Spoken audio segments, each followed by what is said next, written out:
کالاش ہند آریائی ہیں پاکستان کے صوبہ خیبر پختونخوا کے ضلع چترال میں رہنے والے مقامی لوگ۔ انہیں پاکستانی عوام میں منفرد سمجھا جاتا ہے۔ انہیں پاکستان کا سب سے چھوٹا نسلی مذہبی گروہ بھی سمجھا جاتا ہے۔ یہ روایتی طور پر وہ مشق کرتے ہیں جسے مصنفین اینیمزم کی ایک شکل کے طور پر بیان کرتے ہیں۔ 20ویں صدی کے وسط کے دوران پاکستان کے چند کالاشا دیہاتوں کو زبردستی اسلام قبول کرانے کی کوشش کی گئی، لیکن لوگوں نے تبدیلی کا مقابلہ کیا اور ایک بار سرکاری دباؤ ہٹا لیا گیا تو اکثریت نے اپنے مذہب پر عمل کرنا شروع کر دیا۔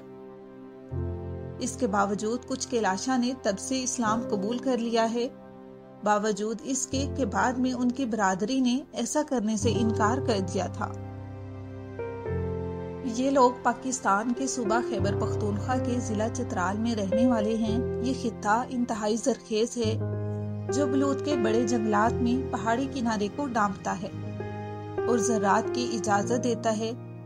زیادہ کام مشینری سے نہیں ہوتا بلکہ ہاتھ سے ہوتا ہے۔ وادیوں سے گزرنے والی طاقتور اور خطرناک ندیوں کو پاور گلائڈنگ ملوں اور کھیتوں کو آبپاشی کے راستوں کے ذریعے پانی دینے کے لیے استعمال کیا جاتا ہے۔ گندم، مکئی، انگور، سیب، خوبانی، اخروٹ اس علاقے میں اگائی جانے والی بہت سی غذائی اشیاء میں شامل ہیں۔ ساتھ ہی ساتھ مویشیوں کو چارے کے لیے استعمال کیے جانے والے اضافی چارے بھی ہیں۔ آب و ہوا درجہ حرارت کو منظم کرنے کے لیے پانی کے بڑے ذخائر کے بغیر اونچائی والے علاقوں کی مخصوص ہے۔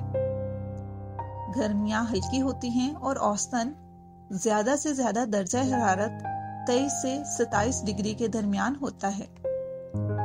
دوسری طرف سردیاں بہت سرد ہو سکتی ہیں۔ اوسطاً کم سے کم درجہ حرارت 1 سے 2 ڈگری کے درمیان ہوتا ہے۔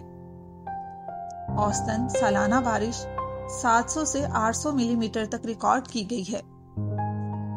کالاش لوگوں کی ثقافت منفرد ہے اور شمال مغربی پاکستان میں اپنے ارد گرد موجود بہت سے معاصر مسلم نسلی گروہوں سے کئی طریقوں سے مختلف ہے۔ فطرت ان کی روزمرہ زندگی میں انتہائی اہم اور روحانی کردار ادا کرتی ہے۔ ان کی مذہبی روایت کے ایک حصے کے طور پر قربانیاں پیش کی جاتی ہیں اور تہواروں کا انعقاد ان کی 3 وادیوں کی وافر وسائل کا شکریہ ادا کرنے کے لیے کیا جاتا ہے۔ کالاش دیش 3 کالاش وادیاں 2 الگ الگ ثقافتی علاقوں سے بنے ہیں۔ رمبور اور بمبوٹ کی وادیاں ایک بناتی ہیں اور دوسری وادی بیریر وادی ان دونوں میں سے زیادہ روایتی ہے۔ کالاش کے افسانوں اور لوک داستانوں کا موازنہ قدیم یونان سے کیا گیا ہے، لیکن وہ ویدک افسانوں کے بہت قریب ہیں۔ کالاش نے اس خطے کے باقی لوگوں کے مقابلے میں اپنی منفرد ثقافت کی وجہ سے ماہر بشریات کو متوجہ کیا ہے۔ کالاشا زبان، جسے کالاشا من کے نام سے بھی جانا جاتا ہے، ایک ہند آریائی زبان ہے جس کی قریبی رشتہ دار پڑوسی کھوار زبان ہے۔ کالاشا پہلے جنوبی چترال کے ایک بڑے رقبے پر بولی جاتی تھی، لیکن اب یہ زیادہ تر مغربی جانب کی وادیوں تک محدود ہے، جس کی وجہ سے کھوار کی زمینی حیثیت کھو گئی ہے۔ کالاشا خواتین عام طور پر لمبے سیاہ لباس پہنتی ہیں جن پر اکثر کاوری کے خولوں سے کڑھائی ہوتی ہے۔ اسی وجہ سے انہیں چترال میں کالے کافر کے نام سے جانا جاتا ہے۔ مردوں نے پاکستانی شلوار قمیض کو اپنا لیا ہے، جبکہ بچے 4 سال کی عمر کے بعد بالغوں کے لباس کے چھوٹے ورژن پہنتے ہیں۔ نیپال، کشمیر، اتراکھنڈ اور ہماچل پردیش کے پڑوسی پہاڑی لوگوں کی تاریخ اور مذہبی رسومات کالاش لوگوں سے ملتی جلتی ہیں کہ وہ گوشت کھاتے ہیں، شراب پیتے ہیں اور شمن کھاتے ہیں۔ اس کے علاوہ پہاڑی لوگوں کے پاس نسب کی ایکوگیمی کے اصول تھے، جس نے کالاشا سے ملتے جلتے ایک طبقاتی نظام کو پیدا کیا۔